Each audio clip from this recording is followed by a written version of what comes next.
Hey everybody, welcome to the Mana Leak. I'm John as always, and we're going to continue our Battle for Zendikar limited set review with green, the last of the monocoloreds. We're going to have multicolored artifacts, naturally colorless, of which there are a fair number, and lands in the next two videos. But without further ado, we're going to jump right on into the green cards with a rare, Beastcaller Savant. Beastcaller Savant is a 1 and a green creature elf shaman ally at rare. It's a 1/1, it's got haste, and you can tap it to add 1 mana of any color to your mana pool. Spend this mana only to cast a creature spell. So, Birds of Paradise is a card that a lot of players probably haven't played with these days if you joined Magic in the past maybe 4 or 5 years, because while it was a reprint in basically every core set forever, it got taken away. It's just not really printed anymore. But this is pretty darn similar. It's a 1 and a green for a 1/1, as opposed to a single green for an 0/1. You can tap it for any color of mana. Now, the downside is you have to spend that to cast a creature spell only, but this is limited. You know, the vast majority of the spells that we're going to be casting are creature spells. Your average 23 spell deck has 14 to 17 creatures. So you're not going to be too upset about this. The fact that it has haste is nice because late in the game you're going to be able to tap it for mana right away. So it virtually costs 1 mana. I like this card a ton. I like it just a ton. It's going to help you in green ramp. It's going to help you in multicolor converge, although a lot of the converge spells are non-creature spells, so don't get too ahead of yourself with that. But I think this thing is just all around awesome. I love it, I love it, I love it. I love mana dorks. Mana dorks that tap for any color of mana are even better. I'm going to take this pretty darn highly. It's not a bomb, but it is serious utility. It's basically everything that Noble Hierarch, not Noble Hierarch. Noble Hierarch was awesome. Honored Hierarch from Magic Origins. It's everything that Honored Hierarch wasn't. I'm very happy to see this card, and I'm going to first pick it. Possibly more than I should, but I love this card. I've got to go with an A- on it. Next up, we have Blister Pod. Blister Pod is a single green creature Eldrazi drone at common. It's a 1/1. It has Devoid, and when Blister Pod dies, put a 1/1 colorless Eldrazi Scion creature token onto the battlefield. You know the rest. 1/1s. That's 2 1/1s in a row. This is a 1/1 for 1, and I'm generally not a fan of 1/1s for 1. They need to be really good for me to play. Dragon Master Outcast, or whatever it was called, that's a 1/1 for 1 that I will play. This 1/1 for 1, I don't know. It's okay. It's not the worst card ever made. It's all upside, outside of having to play it. But outside of having some sacrifice effects, your opponent really kind of gets to decide when you get that Eldrazi Scion.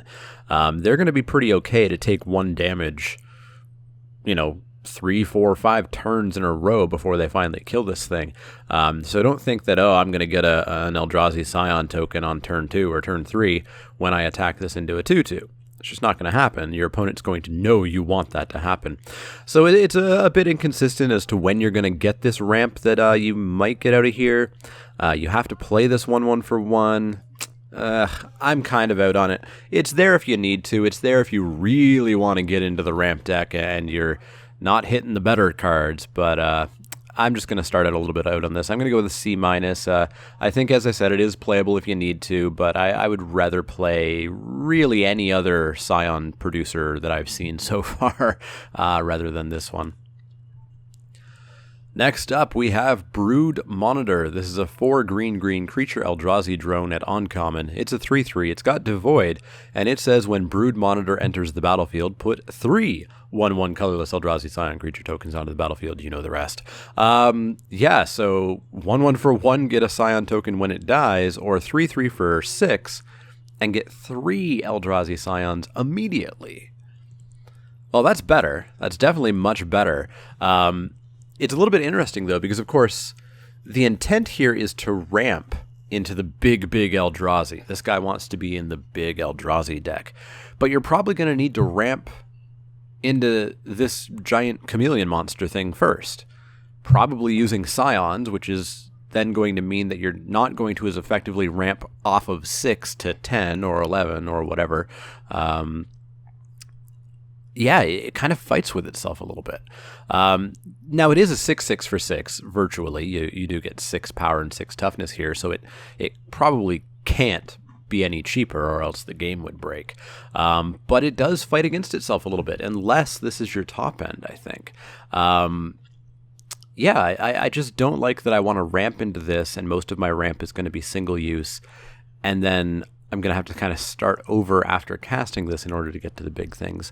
If you can get here off of a Beastcaller Savant and some other mana producer, rather than using up Saiyans, then I think it gets a bit better. And I think it's a fine include, and I think it's probably going to be fairly okay in a well-built Eldrazi ramp deck. So I do go with C+ on it, but I'm just a slight bit cautious of it. Just a slight bit. I do love me some green ramp, so yeah, C+ for me. It's one of the cards I'm going to have to see how it goes, because yeah, as I said, I feel it does fight against itself a tiny bit. Next up, we have Broodhunter Worm. This is a 3 and a green creature worm at common. It's a 4/3, and it says a bunch of flavor text. Nothing else, no rules. This is just a vanilla 4/3 for 4. It's totally fine. It's slightly unusual for green. Green creatures typically have a bigger toughness than they do power, so a 4/3 slightly doesn't fit. It's almost more red than it is green. It's very much more red than it is green. You're never going to be sad to play this, but you're never really going to be happy either. It's just kind of there if you need a creature. If you find yourself light on creatures, here you go. If you're creature rich, don't look twice. Total middle of the road C for me. Next up, we have Call the Scions. 2 and a green for a sorcery at common. It has Devoid. It says, put 2 1/1 colorless Eldrazi Scion creature tokens onto the battlefield. You know the rest. Yeah, I don't know about this. I'd love if this was instant, because then it's kind of raise the alarm ramp. Unfortunately, it's not instant. It is sorcery speed, so you're not going to get any surprise blockers out of this. You are getting 2/2 for 3 with an upside, which is fine. It's totally normal, although it is slightly less good than a 2/2. It's 2 1/1s. I think this might be a bit of a role player in the big Eldrazi ramp decks. The ones that are, kind of going all in on maybe 1 or 2 Eldrazi, and they're looking to just flood the board with Scions, sack them all, and get a big creature out way before their opponent can. But I don't love this card. It is single-use ramp. Remember that single-use ramp is nowhere near the power of, repeatable ramp, by which I mean this isn't Rampant Growth. This isn't a card that we're going to see a little bit later, Natural Connection. You only get to use these 2 Scions once, and then they're gone for good. So, I don't know. I think it's fine. I think it may be a bit of a role player in the big Eldrazi ramp decks, but I think you may not want to put this in every green deck. I'm slightly hesitant on there. I'm going to go with a C+ on it as well. As I said, it is a 2/2 with upside, so it's fine. It's maybe even a little bit good, but I'm going to be a bit cautious on exactly where I put this card. Next up, we have Earthen Arms. Earthen Arms is a 1 and a green sorcery at common. It says put 2 +1/+1 counters on target permanent. Awaken 4 for 6 and a green.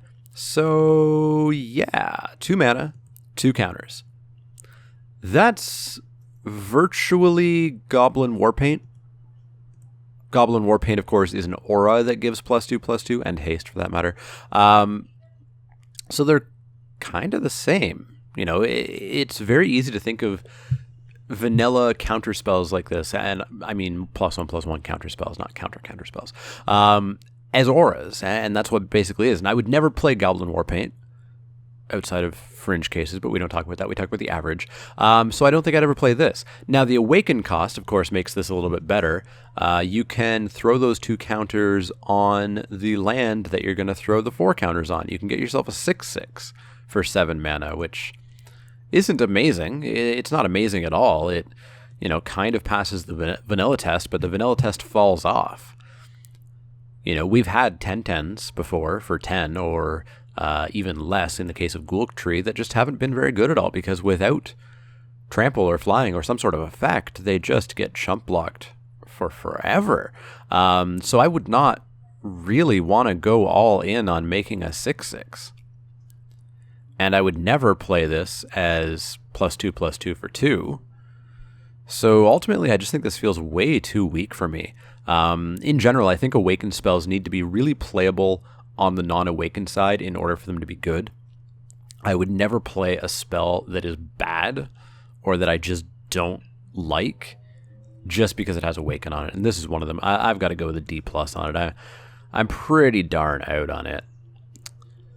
Next up, we have Eyeless Watcher. This is a 3 and a green creature Eldrazi drone at common. It's a 1/1. I don't like 1/1s for 1. Do I like 1/1s for 4? Well, it's got Devoid, and it also says when Eyeless Watcher enters the battlefield, put 2 1/1 colorless Eldrazi Scion creature tokens onto the battlefield, blah, blah, blah, blah, blah. Yeah. 4 mana 1/1's not good. Now, of course, this is technically a 4 mana 3/3, although less good than a 3/3 would be. The spawn producers were awesome in Rise, so I'm always hesitant to ever, downplay these Scion producers. Almost all, if not all, of the Eldrazi spawn producers were good, if not just great. The Scion ones, I don't know. But of course, they have to be weaker because they're making 1/1s. They're not making 0/1s. But I just don't know exactly how valuable this is. You'll play it, no doubt. And especially in the right decks, you're going to be super happy to play it. Big Eldrazi ramp decks are going to be fairly happy with this. Now, at 4 mana, I worry that you're going to be using Scions to cast this if you're not careful, in which case you're hurting your entire ramp plan for the big bad Eldrazi. So I think you do need to be careful with these Scion producers. As I said, I think it's fine. I just don't think it really climbs outside of the C+ range. I think it's totally fine in a big Eldrazi ramp deck. But again, just like Blister Pod, just like Brood Monitor, I'm not sure how super happy I am to play these outside of a deck that has a ramp late game 8, 9, 10 mana plan. So C+. Next up, we have From Beyond, 3 and a green for an enchantment. At rare, it has Devoid. It says at the beginning of your upkeep, put a 1/1 colorless Eldrazi Scion creature token onto the battlefield, blah, blah, blah. But there's more. Pay 1 and a green, sacrifice From Beyond itself. Search your library for an Eldrazi card. Reveal it, put it into your hand, then shuffle your library. This is cool. Awakening Zone was awesome. Awakening Zone was basically this, but I believe it was a 3-drop, and it made Eldrazi spawns, which of course were 0/1s that you could sack for a mana. This costs 1 more, and it pumps out 1/1s, which are legitimate creatures. They're actual threats, especially en masse. Yeah, I like this card a lot. I don't think I would ever not first pick this and just start taking a look at going into Eldrazi ramp, going into green big things. So you get an extra mana every single turn, and that's going to build up in the bank as you get 2, 3, 4, 5 Scions sitting there. That's one way that you can go about it. The other way is there are all kinds of Anthem effects or ways to give your team +1/+1 or +1/+0 or +2/+0. That's another way you can go with this. I saw on the Community Cup this weekend, the Wizards team and the community team drafted Battle for Zendikar. And Worth Wolport, MTGO head honcho, had From Beyond with the retreat that gives +1/+1, the white one, retreat to wherever they retreat to. I can't remember offhand. And yeah, these things got big. These things got really big. They were 2/2s, they were sometimes 3/3s. And yeah, that's another awesome way to win with this card. There's a lot of stuff that this card can do, a lot of options, a lot of paths that you can take with this card to victory. And of course, if you get a bunch of these and you don't need them anymore, you can sack From Beyond and just go find that big Eldrazi that you've been waiting for. No more waiting. Go and grab Ulamog and slap it on the table after paying the appropriate mana cost for it, of course. Yeah, I love this card. There's no way I would never not first pick it. it would decide what I was playing in draft that night, most likely, unless I was being cut very heavily. So I've got to go with a solid A on this. Next up, we have Giant Mantis. Giant Mantis is a 3 and a green creature insect common. It's a 2/4 and it has reach, and it is Giant Spider. Giant Spider, like Birds of Paradise, is a card that was reprinted in every single core set forever, plus a bunch of non-core sets, and then one day it disappeared. They stopped printing it. And there's no reason they stopped printing it that I know of. They print tons of 1/4 reaches and even 2/4 reaches, and here we have every single thing functionally identical to Giant Spider, except this is an insect, not a spider. So I assume somebody at Wizards is just a big arachnophobe. But this is Giant Spider. This is fine. This is a totally fine creature. It's not one that you're going to be looking to super jump into playing, but you're going to play it to stall out the game. If your plan is to go pretty late into the game, you'll probably main deck 1, maybe even 2 of these just to hold the ground. And if your opponent happens to have things in the air, cool, you got lucky and main decked this against them. The other role it plays, of course, is the sideboard. When you don't have answers to flyers, you either lose or at least get smacked down in game 1 by a bunch of flyers, and you sideboard these in, and they'll hold these guys for fair while. So yeah, it's a card that I just gave a big history lesson on, and I think is totally fine. But it is just a 2/1. Sorry, not a 2/1. It is just a 2/4 reach. So it's not amazing. It's not great. You're going to play it if you need to. You're going to replace it if you don't. And that is the definition of a C. If this was Giant Spider, I'd give it a C+, but it's a Giant Mantis. Next up, we have Green Warden of Murasa. This is a 4 green creature elemental at Mythic. It's a 5/4, and it says, when Green Warden of Murasa enters the battlefield, you may return target card from your graveyard to your hand. Next paragraph. When Green Warden of Murasa dies, you may exile it. If you do, return target card from your graveyard to your hand. So, let's see. It is a 5/4 for 6. That's okay.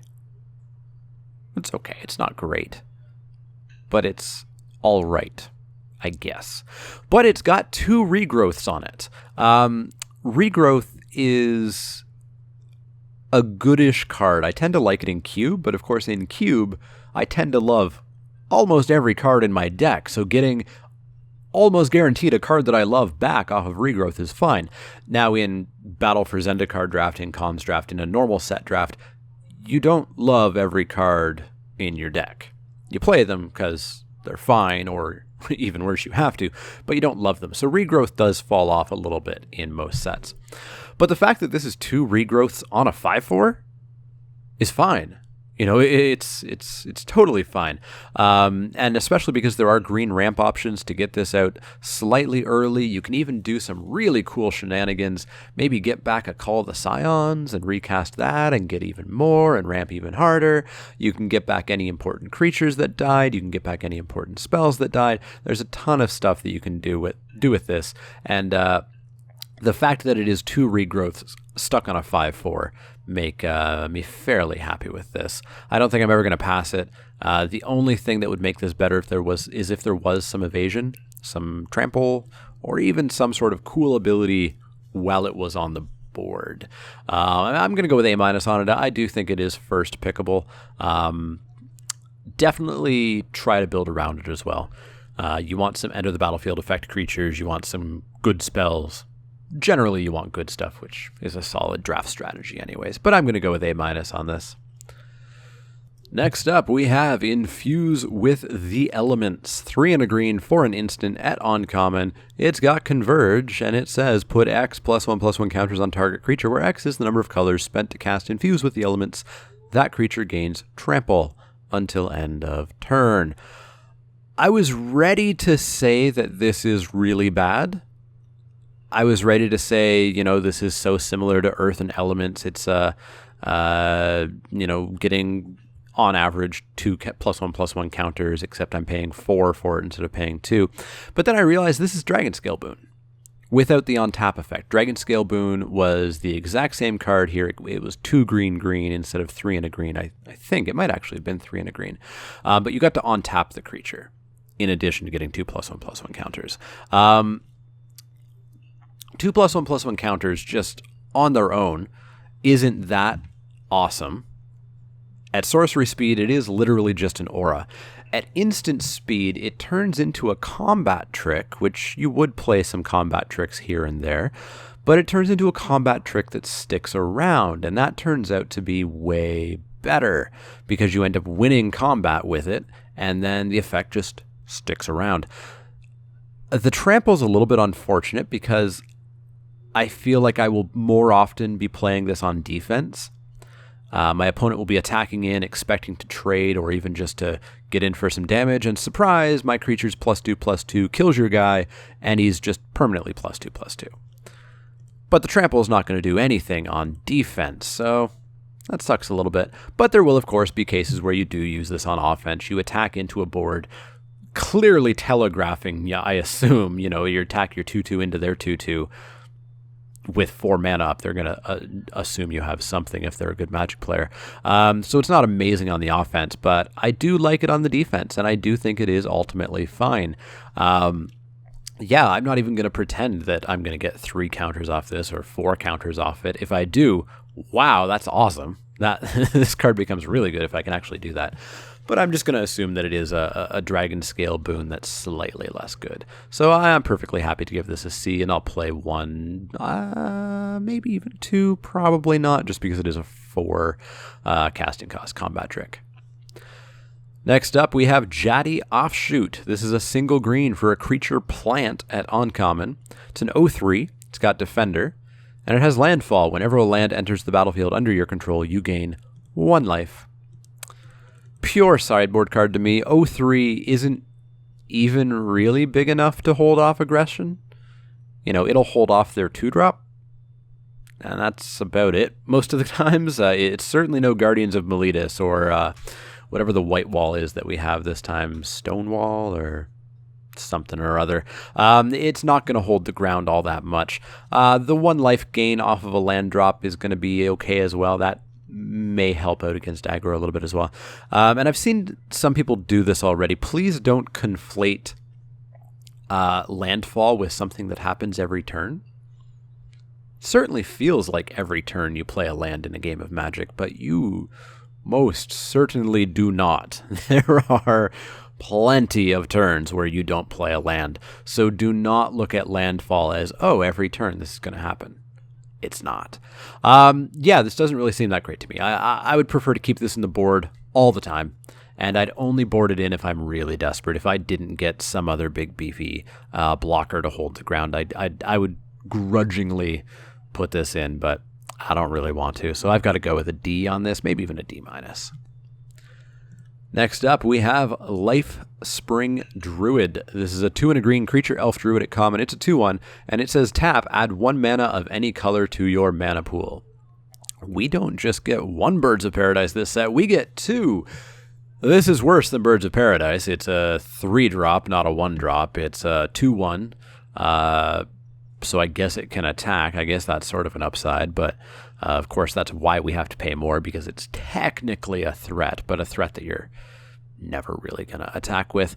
3 is a tad much for a mana dork, but any color of mana is really handy. This is going to help smooth your mana out. The fact that it's common strongly suggests to me that 5-color converge is a thing. It may not be a good thing, but it's a thing that is cooked into the set for sure, with the fact that this is a common card. Absolute requirement if you're going to do 5-color converge, of course, but you can even get just some bonus converge value out of this. You would never not play this in green, I don't think. It gives you ramp, it gives you mana smoothing, mana fixing, all around just awesome card. I could see this being a first pick common in a somewhat weak pack. I've got to go with a solid B on this, just super solid B. Next up, we have Murasa Ranger. Murasa Ranger is a 3 and a green creature human warrior at uncommon. It's a 3/3 and it has landfall. Whenever a land enters the battlefield under your control, you may pay 3 and a green. If you do, put 2 +1/+1 counters on Murasa Ranger. So 3/3 for 4. All right, I guess. I really liked the red creature that had this trigger, but of course the red creature was cheaper in every way, and it made 3/1 tramples. This one seems decent enough. You can make it a 5/5 relatively quickly after playing it, hopefully, assuming you hit your 5th land drop and you decide to pay the 4 into it. But it does feel a little bit all in on this one creature that doesn't have hexproof or anything protecting it at all. Even a simple bounce spell is going to waste a ton of your mana that you've pumped into this thing. If you're confidently able to pump it up, it probably means they are already quite ahead. So it does feel a little bit win more to start throwing all kinds of mana into this thing. It also feels very dangerous because, again, no trample, no first strike, no flying, no must be blocked by 2 creatures or anything like that. It's not that great to have a gigantic creature because there are just a ton of ways that you can kill it, and even more ways that this one can be reset. So I'm not super sold on it as being awesome. It's obviously fine. 4 mana 3/3 with upside. Totally obviously fine. I'm going to give it a C. I'm just worried about going all in on this. It's kind of like the leveling mechanic, but with almost less of an upside. A lot of the good levelers, got really cool abilities at their 2nd level up range and their 3rd level up range. This one just gets bigger and dumber. So I'm going to go with middle of the road C, I think.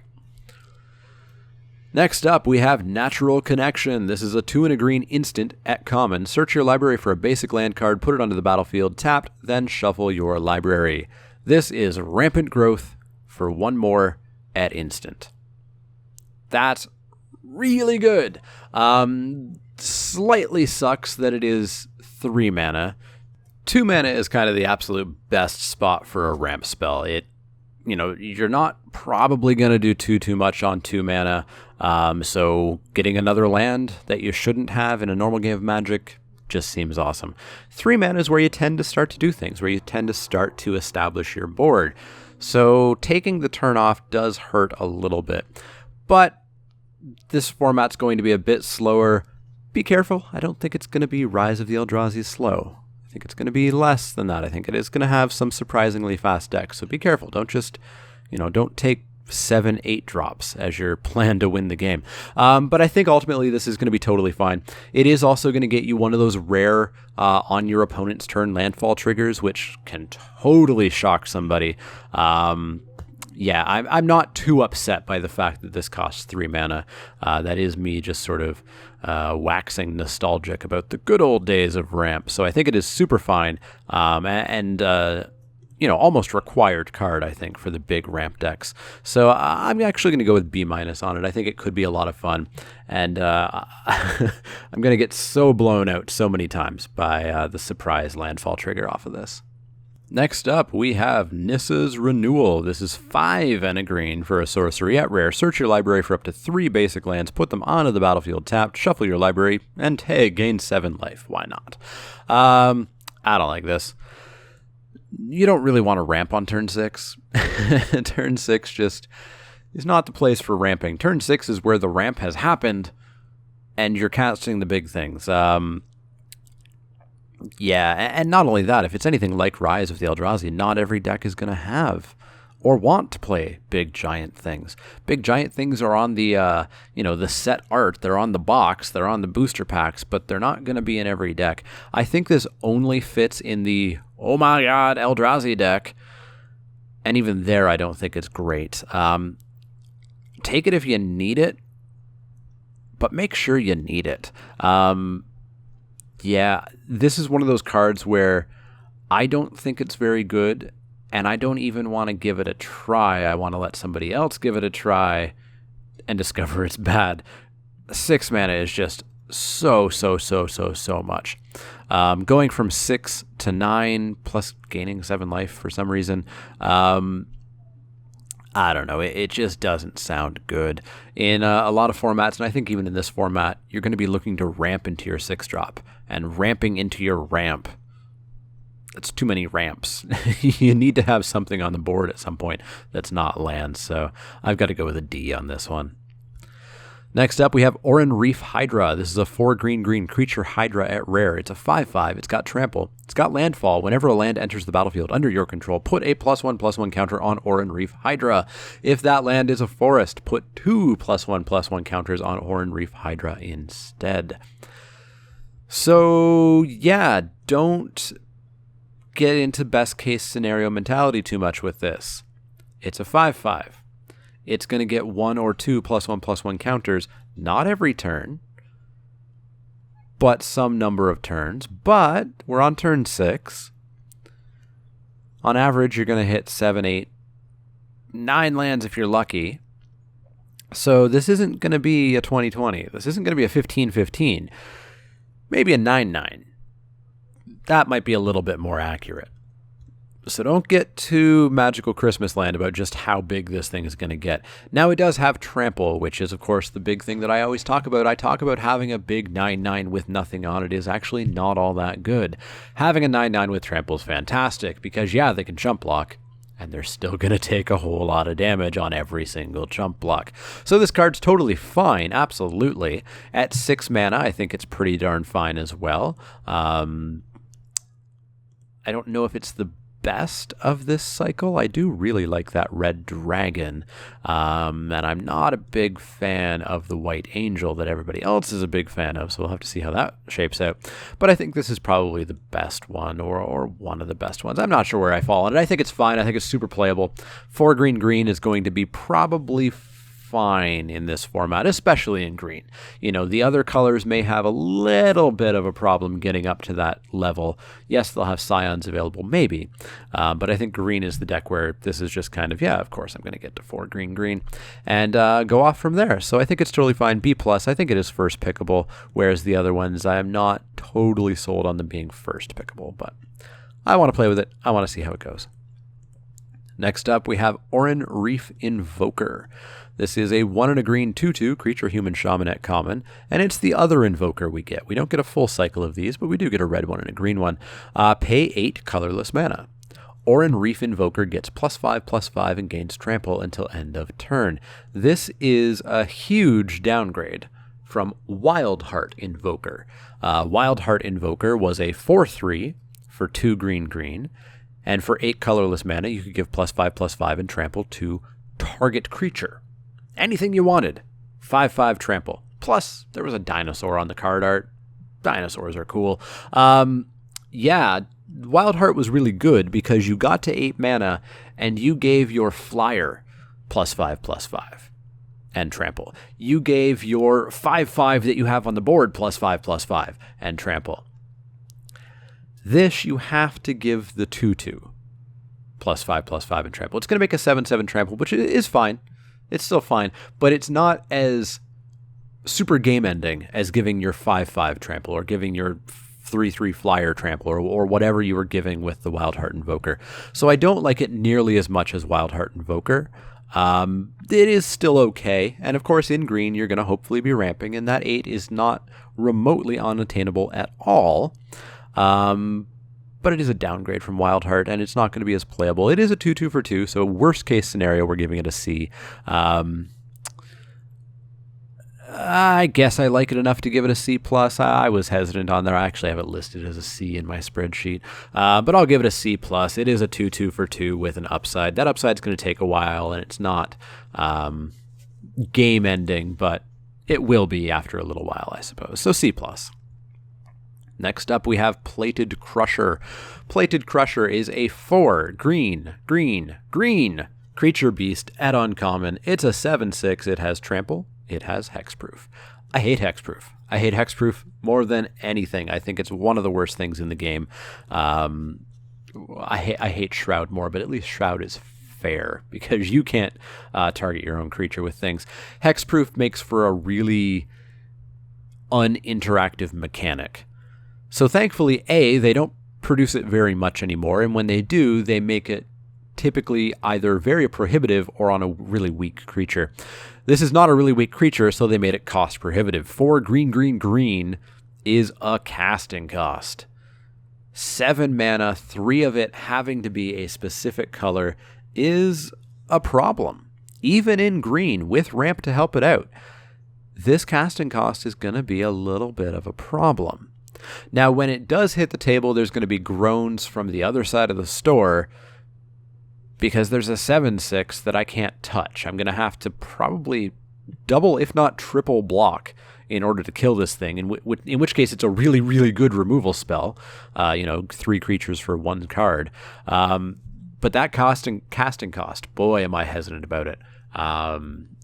Double colors tends to give me pause. Triple colors gives me huge pause. If you can pull off a mono green deck, then maybe this is something that you might want to put in. But in a regular green X ramp deck, I'm going to be slightly hesitant on this guy. Super powerful. If it goes down, I'm going to just hate my life. If it's on the other side of the board. If it's on my side, cool. But I'm not super looking forward to playing this. I'm going to give it a C+. I see the upside, but I think that casting cost is just a bit too greedy. Next up, we have Plummet. Good old reprint, good old sideboard reprint, so spoiler alert on the grade. It is a 1 and a green instant at common. Destroy target creature with flying. Some formats, Plummet's main deckable. Some of the anti-flyer cards that we had in Dragons of Tarkir and Fate Reforged were playable because there were a fair number of flyers kicking around. This format, I'm not sold on it being main deckable. I don't think there's quite a critical mass of flyers flying around, so this should stay in your sideboard. Now, of course, it is a fantastic sideboard card because flyers are one of the more difficult things to handle, especially when you're playing green, so having a very quick 2 mana instant speed spell to take care of them is pretty darn handy. So take this when there's nothing else in the pack for you, happily put it in your sideboard, and make sure you remember it when it's there if you do come up against flyers. Next up, we have Reclaiming Vines, which I thought was a reprint, but I feel like there's actually a card instead that's like Vines of Reclamation or something or other. Reclaiming Vines is a 2 green sorcery at common. It says destroy target artifact, enchantment, or land. Your choice. This is another sideboard card. Sideboard only, I do believe. The artifact enchantment clause is pretty negligible in this format. There's a few good enchantments, none that I'd be, siding in enchantment removal for. There's like 1 good artifact. The lands are really where you might sideboard this in, I think. I somehow totally forgot in the red set review and in the black set review that destroy target land also says destroy target awakened land creature. Now, even though I didn't remember that, I still don't think it's a very good idea. Remember, those awakened lands are still just generally 3/3s, sometimes 4/4s. You can handle those by trading with your own 3/3. You can kill those with burn spells. You can kill those with kill spells. You can kill those any number of ways. So I'm not entirely sure that you need to side in land destruction that when the creature or when the lands have not been awakened is just flat out bad, so that you have it when they're awakened, in which case it becomes good, I suppose. So I don't really buy into the side-in land destruction if you see awakened spells. Maybe if you see a ton. If you see a ton of awakened spells, maybe. But if you see 1 or 2, I still don't think I would side this in. I'm going to keep this in the sideboard unless I see a ton of them, or a man land that I can't handle for some reason, or if some artifact or enchantment is really, really breaking my back, I might put this in. So it's got to get a solid sideboard D from me. Next up, we have Retreat to Kazando. Yeah, let's go with Kazando. 2 and a green for an enchantment at uncommon. Landfall. Whenever a land enters the battlefield under your control, choose 1. Put a +1/+1 counter on target creature, or you gain 2 life. Not a big fan of it. Like most of the retreats, I'm really nervous about putting down an enchantment that does nothing until I start playing more lands. And also, if I play more lands, hopefully I don't get stuck on 3, but you never know. I'm just not a super big fan of it. The +1/+1 counter is cool. At least that does kind of stick around. That's not +2/+0 to 1 creature for 1 turn like the red one that I'm really not a huge fan of. or it might actually be +1/+1. I can't remember offhand. It's nice that you do get that ability. I'm going to get blown out and or really happy if I do the natural connection landfall on my opponent's turn, get a counter, etc. shenanigans with this. So that'll be cool. The gain 2 life, whatever. I'm going to use that if I have this on the board and I don't have any creatures, and that's probably the only place I'm ever going to use that. This does have a default choice with the +1/+1 counter, I think. And even that I don't think is super good. I think the card's okay, but again, I don't want to get into the trap of thinking that landfall is every turn, because I play a lot of Magic. I know that landfall is not every turn. I know there are tons of turns where I don't play a land. So I'm not going to be living in this world where I'm throwing 10, 15 +1/+1 counters all over the place. I'm going to be throwing 3, maybe 4, if I'm lucky. So I'm not super sold on any of the retreats. This one is just pretty middle of the road for me, so I've got to go with just a C on it. Next up, we have Rot Sham Blur. This is a 1 and a green creature fungus at uncommon. It's a 1/1, and it says whenever another creature you control dies, put a +1/+1 counter on Rot Sham Blur. So hoping for your own creatures to die is not the best strategy. And I wouldn't really play a card that relies on it, and this relies on it. It's a 1/1 for 2. It's worthless unless your own creatures are dying. Now we do have Saiyans, and we're in a color where we can produce a fair number of Saiyans, and those Saiyans, when sacrificed, die and will grow the Rot Sham Blur. So there is that side of it.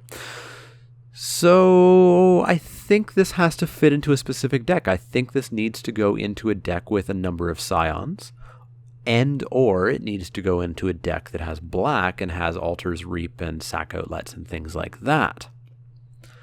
Ultimately, it still does feel a bit too weak. I hate playing 1/1s unless they're really powerful. I just hate it. They're so vulnerable. The worst burn spells in the entire game will still kill it. Really nervous about it. I'm going to have to see how it plays out, but I think in those 2 specific decks, this could be a little bit better, but I'm still probably just going to draft stuff that's better than this anyways. So I'm going to start out being out on it. I'm going to be like C-. I think it's super replaceable. Maybe even D+ territory is where it should end up, because I do think you don't want to play this the vast majority of the time, I would say. So let's go with D+. Let's go with D+. Not a fan. Not a fan. I don't want to hope for my own creatures to die. Next up, we have Cythe Leopard. Cythe Leopard is a single green creature cat. Not cat beast, just a cat. At uncommon, it's a 1/1. It has landfall. Whenever a land enters the battlefield under your control, Cythe Leopard gets +1/+1 until end of turn. No, I don't like this card. I don't like this card in any way, shape, or form. It's like Goblin Glory Chaser, but much, much, much worse. This card's good for basically exactly 1 turn. You play it on turn 1, turn 2, you put down a land, it's a 2/2, you attack in for 2. Turn 3, even with a landfall trigger, it's totally outclassed by a lot of things on turn 3. And without a land trigger, it's outclassed by basically everything in the game. So this card dies off so quickly that I just don't want to play it. Because yeah, it's fun and it's good on turn 1, but there is no guarantee whatsoever that you're going to have this on turn 1. Drawing this on turn 4, it's going to be one of the worst feelings ever. Drawing this on turn 8, drawing this when you're looking for an answer, drawing this when you're looking for anything to stabilize the board at all, it's going to feel really bad. So I'm totally out on this cat. I think this cat is just flat out bad. No way am I ever touching this cat. Solid F from me. I do not want to touch this thing at all, and it kind of sucks that it's taking up an uncommon slot. Next up, we have Seek the Wilds. Seek the Wilds is a 1 and a green sorcery at common. Look at the top 4 cards of your library. You may reveal a creature or land card from among them and put it into your hand. put the rest on the bottom of your library in any order. I'm not a big fan of spending a card and mana to get a card into my hand with a relatively large amount of luck behind it. Just not what I really want to be looking to do.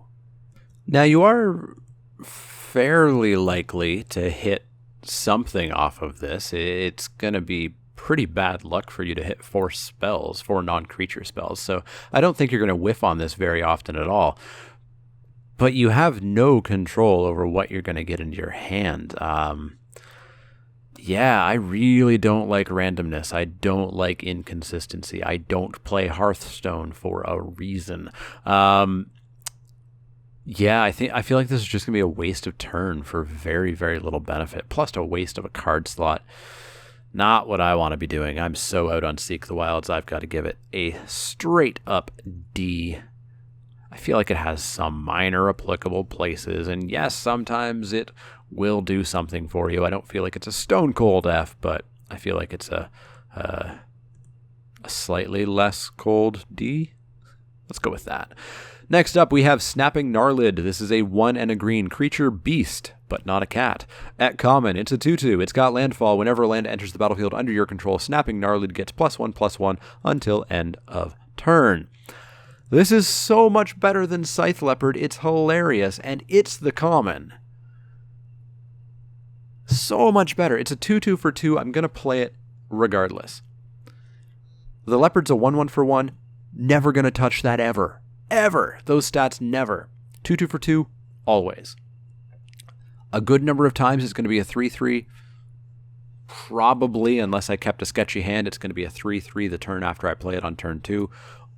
Totally fine with this. Totally happy playing this card. Totally happy taking this card. Totally happy playing probably even multiples of these. Super fine with this card. Man, I can't believe the Leopard is the uncommon and this is the common. I actually give this a B-. Relatively high grade for what it ends up being, but I think it's going to be just such a role filler for almost any green deck that you're going to want these. You're going to want 2. May even play 3. B- for sure from me. Next up, we have Swell of Growth. This is a 1 and a green instant at common. It says, target creature gets +2/+2 until end of turn. You may put a land card from your hand onto the battlefield. I like this. I like this a lot. Yeah, this is instant speed rampant growth, kind of. You do have to have a land in your hand. You do have to have a creature. Although technically you don't. You could target your opponent's creature, say end of their turn, in order to cast the spell. But you do have to have a target for it. I'm sure somebody somewhere is going to try to play this on turn 2 with no target. You must have a target creature or else you can't play it. But I like this a lot. It's very versatile. It's an okay pump spell. It's a ramp spell. It's an opponent's turn landfall trigger enabler, which is relatively rare. This card just does so much and has so many different places where it's going to be useful. It feels really powerful to me. I'm honestly a little bit surprised that it's at common. It really does feel a little bit like an uncommon to me, having 2 sort of disparate effects. Plus, instant speed land from your hand is not something we see terribly often. I'm going to take these a little higher than I should, but this just feels like a total B- to me. Like, I really, really, really like this card. I think it's going to be probably the premium combat trick in green, although we might get to an even better one in just a little bit. But yeah, I'm really happy with this card. Next up, we have an old reprint, Sylvans Cry. This sees modern play. This is a 1 and a green sorcery at uncommon, and it says search your library for a land card, reveal it, and put it under your hand, then shuffle your library. So the key thing here, of course, is that it says land. It doesn't say basic land, so you can go and get your man land, you can go and get your dual land, you can go and get any land you want. It does not have to be basic. But it does go into your hand, so this is not ramp. This is mana smoothing, kind of. It has to go into your hand, so if you've already played a land, It's not going to come down that turn, and if you haven't played a land, well, it's going to come down as your normal land drop when you play it from your hand. This is probably far more meant for constructed. This is meant to get this effect back into standard for the rotation. Probably a relatively low pick unless you have a land you're desperately looking for. Not even really ramp decks are going to be looking for this. Maybe this is for the Converge deck. The Converge deck is going to need to grab its color, and maybe it's got a dual land that it's going to be using or something like that. But ultimately, I think it's just way too weak to pick for most decks, so I've got to go with a D on it. Next up, we have Jeru Beastmaster. This is a 5-green creature, elf, warrior, ally at common. It's a 5/5, and it's got Rally. Whenever Jeru Beastmaster or another ally enters the battlefield under your control, creatures you control get +1/+1 until end of turn. Ally decks aren't really looking for something to play as a 6-drop, I don't think. I think they're looking for 2, 3, 4, maybe 5 drops. 5 drops at the top end. 6 is a lot. And of course, by the time this comes down, you're not going to be playing a ton more allies, most likely. This is a late game, end game kind of thing. So I feel like this is arguably more of a creature that has an enter the battlefield effect. I don't really look at the ally side of this all that much. I think this enters the battlefield, anthems your team, and that's going to be about it most of the time. That's an okay effect, but it's not the best, as we saw recently with Amperin Tactician, just not making the cut, really, in Magic Origins. Ultimately, this just feels like the bottom end of the allies for me. It's kind of the lowest of the low, and I don't really like it. I'm going to cut this as often as I can, I think. It doesn't fit that well outside of the allied deck, and it doesn't fit that well inside of the allied deck. So I've got to go with a D+ on this one.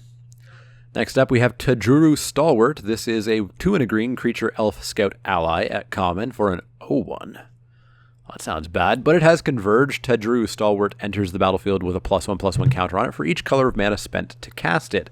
So it's at a bare minimum a 1/2 if you spend green, and if you spend 2 colors, it's a 2/3. Very rarely, it'll be a 3/4. If you can get 3 colors, I think this card is fine. A 3/4 for 3, that's cool. That's undercosted, although you're paying a cost by playing 3, if not 4 or 5 colors in your deck. If it's a 2/3 for 3, okay, I guess. And if it's a 2/3 for, or sorry, a 1/2 for 3, then wow, that's just horrible. It is an ally, so there is that, and it's an easy to cast in the later game ally, so you can trigger your rally abilities, I guess. But ultimately, I just don't think I really want to play this one either. Again, I dislike inconsistency, and I dislike being charged more for my card because of what it maybe could be in Magical Christmas Land, and here in the real world, it's kind of mediocre. I don't like paying more for that. So I've got to go with a C- on this one. If you're desperate for a creature, I guess here it is. Here's an option, but it's not what I'm going to be looking to play too much.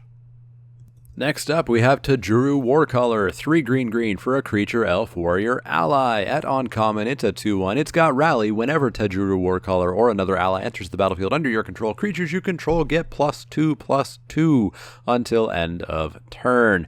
This is a clear ally deck enabler, I think, and I think a relatively high pick for it. It's low enough casting cost. It's a 5-drop. It's not a 6-drop like the Beastmaster was. Giving your entire team +2/+2 is crazy. That is so much better than +1/+1. And if you can activate it twice, then wow. If you can play this and then play 2 cheap allies, +4/+4 to an entire team is going to be a bit crazy. But even in the real world, +2/+2 to your entire team is going to be pretty darn solid. I definitely like this, and I definitely like this being kind of the top end for an ally deck. The only downside is the casting cost. 3 green for a 2/1 is a lot, but any lower in this card would be broken. I think this is a very important card for the ally deck. I think you want to take it relatively highly and be pretty happy with it when you do end up in the deck with this. So I've got to go with a B on it. Next up, we have Territorial Bailiff. This is a 4 and a green creature beast at common for a 4/4. It's got landfall. Whenever a land enters the battlefield under your control, Territorial Bailiff gains +2/+2 until end of turn. So this is the green +2/+2 landfall. We've seen one in every color. Here's the last one. It's fine enough. 4/4 for 5 is normal-ish. if on exciting. Sometimes it's a 6/6. That's cool. There's no trample, there's no evasion, there's nothing else. So ultimately, this just feels like big, dumb filler for me. If you need a drop, here it is. If you need a 5-drop, here it is. It's probably not the best, quote unquote, if you need a 5-drop, here it is. 5-drop, there are better ones out there. So I've got to go with a C- on it. I think you will cut this more often than not. Maybe if you've got some crazy critical number of instant speed landfall trigger things and evolving wilds and etc., and you can multi-landfall this a turn, maybe. But most of the time it's just C-. Next up we have Undergrowth Champion. This is a 1 green creature elemental at Mythic for a 2/2. If damage would be dealt to Undergrowth Champion while it has a +1/+1 counter on it, prevent that damage entirely. And remove a +1/+1 counter from Undergrowth Champion. How does it get counters? Well, it has landfall. Whenever a land enters the battlefield under your control, put a +1/+1 counter on Undergrowth Champion. Yeah, so the slight hesitance I had about Oran Reef Hydra, about I'm paying 6 for this, it's turn 6, how many more land drops am I gonna get? Well, playing something on turn 3, unless you're just losing, you're gonna have 3, 4, 5 more land drops, maybe even 6, who knows. And this thing's going to get A, big, and B, virtually invincible in combat for a good long while. I really like this card. Just don't get, I'll even repeat my caution here. Don't think that this is going to be a 10/10. It's not. It may get up to 5/5 or 6/6 range. And it doesn't have evasion, but it does have this sort of pseudo-indestructibility that I do like about it. I think I'm going to pick this relatively highly, and I'm going to be fairly happy playing it most of the time.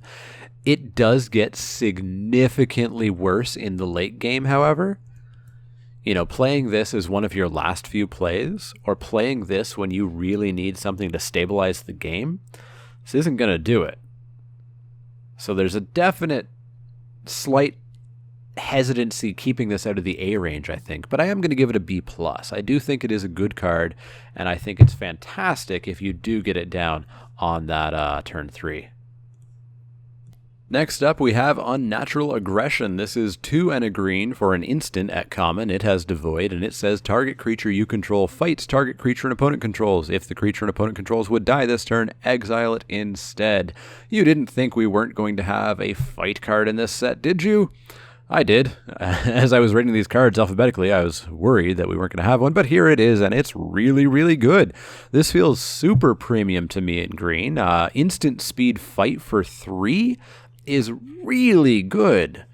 Really, really, really, really good. Our fight cards that we've had in the past have typically been sorcery speed. Having one at instant for only 3 feels really good to me. I think every green deck is going to want to have 2, maybe even 3 copies of this. Now, of course, you do need creatures in order for this to be okay.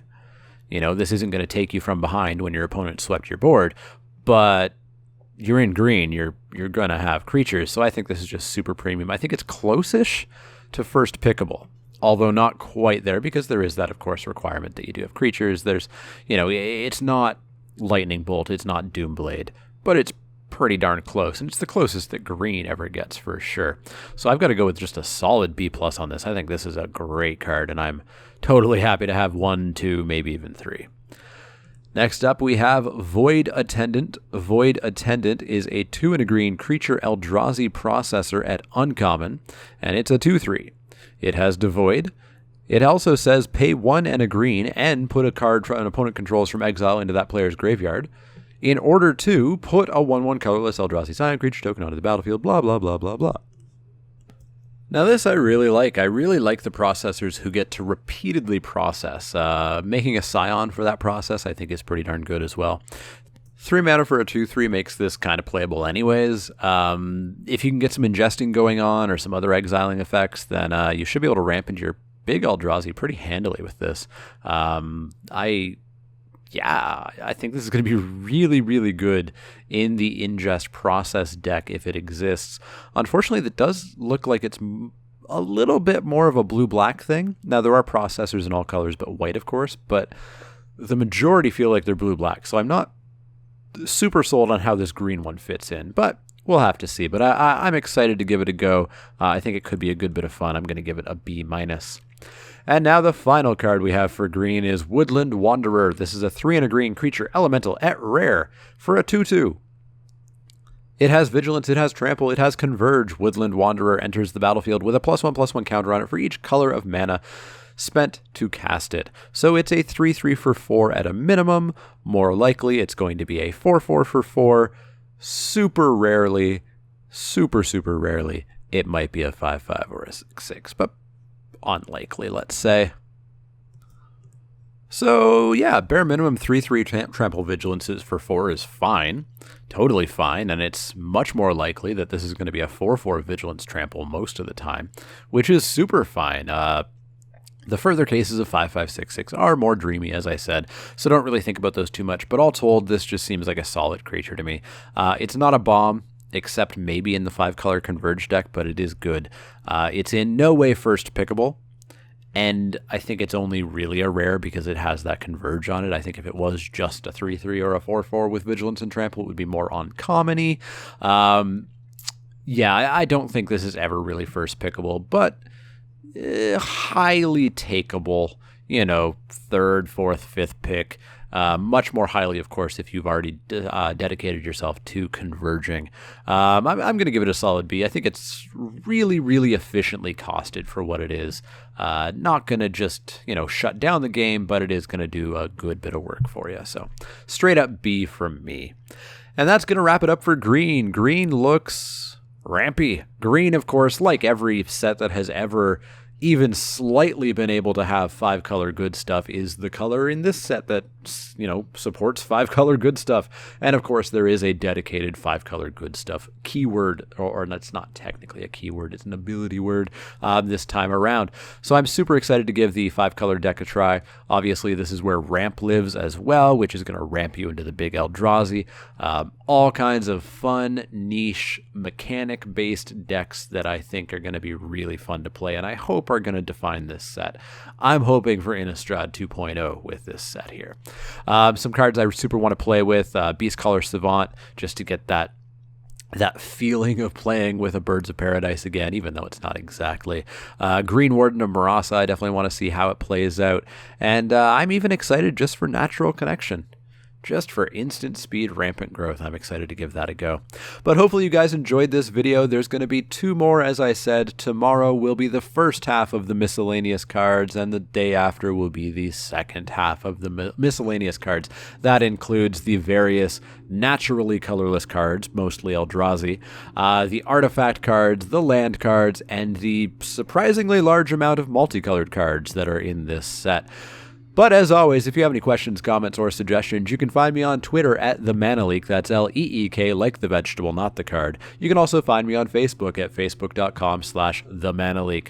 You've already found me here on YouTube. You've got the comment section down below. You guys have been making great use of that, interacting with me, interacting with each other. Keep it up. I love seeing people interact. That's one of the major reasons I do these set reviews. I do them partly for myself to familiarize myself with the set, but I do them to encourage discussion and encourage people to think about the cards. Don't just blindly take a rating as gospel. Think about the card, talk about the card. As well, if you like the videos, you should click those little thumbs up icons. That lets me know that you like the videos, the world know that you like the videos, and keeps my videos rising up through the ranks.